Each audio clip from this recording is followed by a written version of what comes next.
What a year, okay? Like,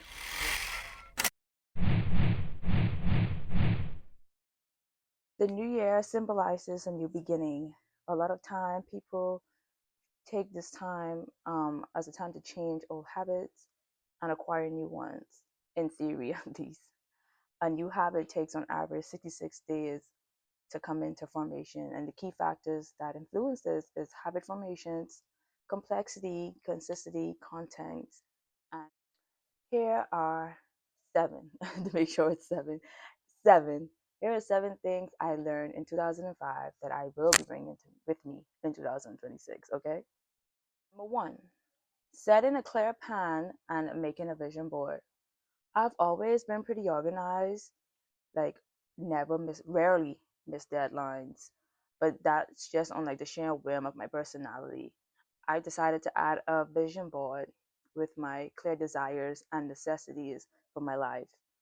And a bonus tip when making your vision board is when setting your goals, is to set a date. Like, most people would be like, oh, by summer, I want to have $10,000 saved account. No, put like by July 1st, I have $10,000 in my account. That way, you set a small time brain registers as that to really focus on that, drive to that, and accomplish. I add dates to my vision board to when I want things accomplished, and A plus. I'm definitely doing that again in 2002 is stepping out of my comfort zone. And I did that by creating content. If you know me personally, then you know I am not the content person. I think y'all can see that from my videos. Like, I still struggle in some aspect because I very like to be behind the scenes. I'm not explosive. My mom has an explosive personality. I don't have that from her. So creating content has been a safe way for me to step out of my comfort zone and to have more self-confidence in myself, to create content and to show up as myself and to live in my full authenticity. Number three is being intentional with myself, being guilt free of when I take time for myself. Even though, like, as I'm a mom, I think it got worse though. I've always been so hard on myself. Like, if I do things for myself, I've always just been like uncomfortable doing things for myself. I don't know why, but becoming a mom has made that worse. Like, if I have 5, 10 minutes where I have like downtime, I always try to find something to do that's towards the kids or towards the household, towards somebody else other than me. And when I find during those times, when I find myself doing things for myself, I felt guilty. So now I make it a priority. The first 5 minutes of my day when I get up, even though if my kids are doing the most, I take the first 5 minutes to myself and I pour back into myself and do my exercises I need for my nervous system and to regulate my day because mama needs it. Okay, she needs it. Is working out. I haven't started this one yet, but I plan to start this one this year. I haven't been to the gym in about 3, 4 years. Wow. I think it's been like 3 to 4 years since I've been in the gym, and it's been about 2 years since I worked out. Wow. And if you know my background, then you know I was an athlete. I'll just leave it as that. I'm not going to give too much. But yeah, I hope to start working out and getting back onto my fitness goal and really just doing more things to pour back into myself and not neglecting myself. Number five is I'm planning of continuing to be more intentional about what I put into my body, my mind, and my thoughts. Social media, like, with no intention and just scroll and scroll and scroll, like the things that come on the algorithm, they get inside your brain and then they just go haywire and have you all over the place. So I plan to be more intentional with that. I used to give myself screen days off where I don't really bother my screen, and if you text me, I'll probably answer text messages, but like to go on social media and interact with posts, yeah, I don't do that.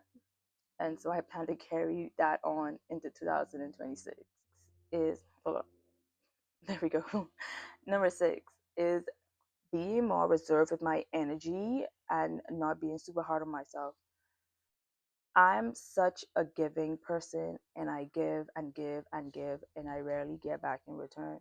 And I really don't make a fuss about it, but I realize that I'm not pouring back as fast as I'm giving out. So I'm at levels where I be depleted sometimes. And I'm done oversharing with people who don't hear me. Like, I'm always a listening ear for somebody, but like when I'm talking to them, I'm talking to them, but they're not hearing me. They're not really listening. So I would say something and they have a totally different thing. I'm like, did you hear what I say? I didn't say that. So I'm done doing that. I'm gonna give some of that grace back to myself and stop being super hard on myself because hey, it's my first time here that I could remember at least. I know people believe in reincarnation, but hey, this is my first time here that I can remember. So I'm just trying to figure this thing out the best way I know how. And number 7 is rebuilding my life, basically, and a savings challenge. I have been financially misused in the last few years, and it has destroyed me financially. But that's okay. I rebuilded myself before I can rebuild myself again. So yeah, I even invested in a savings challenge that I'm gonna do, that I started, that I'm going to continue and hopefully grow bigger in 2026. Yeah, I used to be big on investing, big on trading, and I stopped all of that within the last 2 years. So I'm just gonna go back on my grind, back into my stocks, my forex, my options, all of that, and really just set myself and my babies up for the rest of our lives. And I have plans to open up a trust. So if you know any information about that, comment it down in the comment sections below, and let me know if you open up a trust. What's the process like? I'm also gonna do research on it. But yeah, I plan to open up a trust within the first 3 months of this year. I was like, what a year, what a year. And every year people strive to be different person, but I just want to be a better version of myself that I have yet to unlock, and I can't wait to unlock them and see my full potential and really live in my full authenticity. So I hope you guys enjoyed the 7 things that I'm gonna continue doing in 2026. Thank you so much for watching. Let me know what which characteristics or things you are bringing into 2026. Do you plan to revamp your entire life, or you just want to tweak little small things? Please don't forget to like, comment, and subscribe. Thank you again for watching.